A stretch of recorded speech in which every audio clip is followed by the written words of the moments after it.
stand in front of you and say we're going to remove the resident deputies. I'm asking you to understand the need for resident deputies and the need for public safety in outlying areas, especially with the illegal marijuana crop that we experience each year.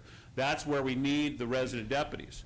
But the truth is, if our staff was reduced, the probationary employees would obviously be the ones who would be reduced, and right now they're the ones mainly in the resident posts, and with hopefully 2 new deputies in Covelo very soon. But you couldn't reassign deputies from the central area to the North County? I absolutely could, and with that memo, Supervisor, I should go ahead and include an application for Sonoma County Sheriff's Office, because that's what's going to happen. They're going to say, it's as quick for me to drive to Santa Rosa as it is to drive to Willits. They're not doing a lot of hiring right now. Yeah. Well, I don't even want to go there. We all know that the economic crisis that we're in, there is a light at the end of the tunnel, and it's not a train. We know that. We know that we're going to get out of this. And right now, we're building our staff. We have a great team of law enforcement officers. I don't want to lose the energy that we have. The young, energetic deputy sheriffs are the ones out there that are doing the right thing and keeping our streets safe. And I don't want them to say, we're on shaky ground here, you know, honey, and we're out of here, we're moving to Santa Rosa, because that's not going to do what we need to do to make this county a safer spot. Well, and it's certainly not in my interest to reduce the number of deputies, because I've followed this issue for 20 years, starting when I was on the grand jury. And so I know that we have fewer deputies or no more than we had then. Population's increased, crime's increased, and yet we're in a very tough budget situation too.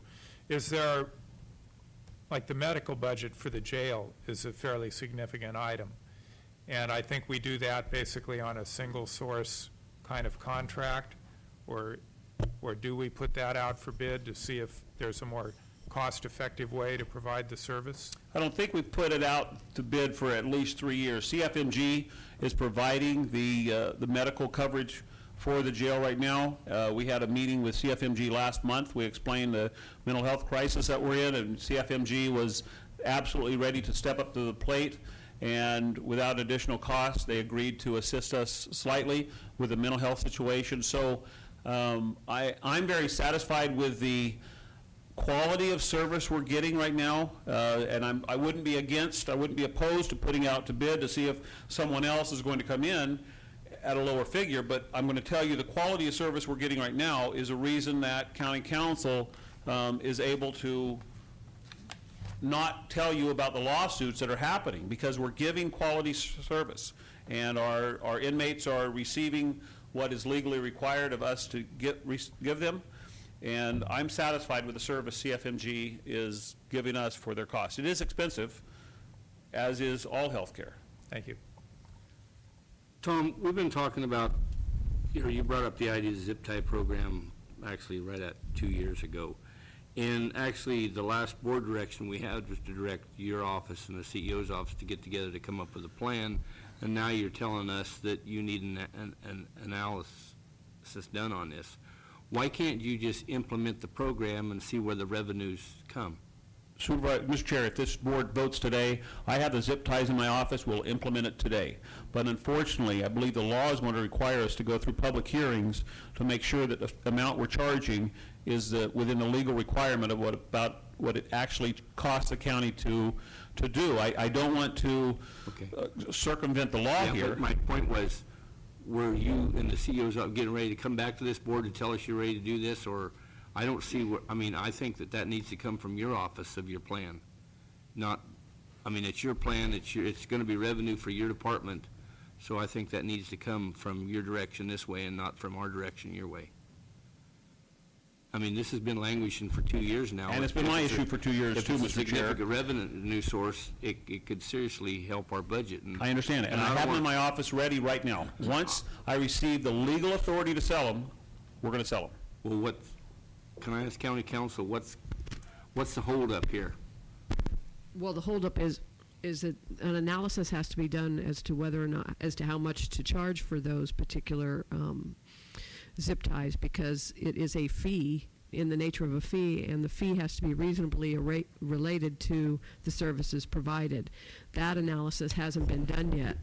Part of the holdup also dealt with the fact that we didn't know what number of plants was going to be permitted under the law until such time as the Kelly and Pomfacti cases were sent up to the Supreme Court, in which case now Measure B is in play pending a resolution of those cases.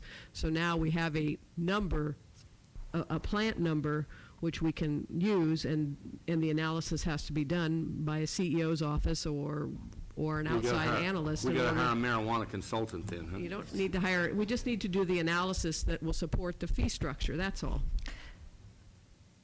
Jennifer. If I can respond to this, the CEO's office is in charge of processing the forms and the templates that come through from the departments on the fee structures, and they do the analysis through the auditor's office.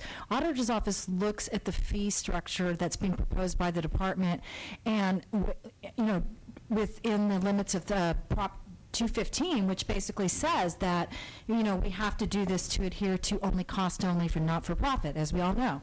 That's what the auditor looks at. For the CEO's office looks at the information provided by the departments to determine basically if those are valid fees that have been discussed for policy decision making only. We don't do analysis on department fees. Well, Maris. I think it was about 2 years ago, Tom Allman sent me a memo asking to quantify what kind of a fee he could charge. I sent back an email to him saying that I needed a little more information from him, and I never got anything back. But what I'm proposing at this point is that if I could get from the sheriff's office the actual number of hours it would take, or minutes, or whatever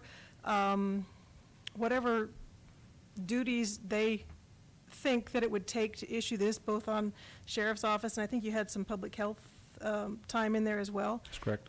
If they can get me an estimate of the time that they'd spend on this program and all of the personnel that they expect that would be doing it, I'd quantify it.